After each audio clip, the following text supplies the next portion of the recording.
মনিব, আমরা কি খুঁজতেছি?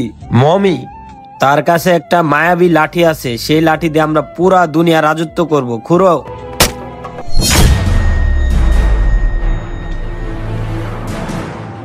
সর্দার, মামি পেয়ে গেছি।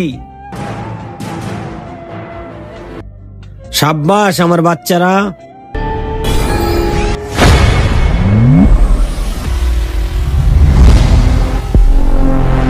কে আমাকে উদ্ধার করছে? আমার সর্দার। খুবই ভালো, যাও তোমার দুইটা ইচ্ছা পূরণ করব। আমাকে জাদুর লাঠিটা দিয়ে দাও। এই জাদুর লাঠিটা দিতে পারবো না, জাদুর লাঠিটা দিলে পুরা দুনিয়া ধ্বংস হয়ে যাবে, সাথে আমিও মারা পড়বো। কিন্তু তোমার দ্বিতীয় ইচ্ছা পূরণ করব, যে কোনো ভাবেই হোক, এটা আমার ওয়াদা। দ্বিতীয় ইচ্ছা, তুই মরে যা। কিন্তু তার আগে তুমি যদি চাও তোমার মা জান্নাতে যাক, তাহলে ভিডিওটিতে লাইক করে চ্যানেলটি সাবস্ক্রাইব করে দাও। আর যদি চাও জাহান্নামে যাক, তাহলে কিছুই করতে হবে না, আর কমেন্টে মা লিখে যাও। এখন পুরো দুনিয়াতে রাজত্ব আমার।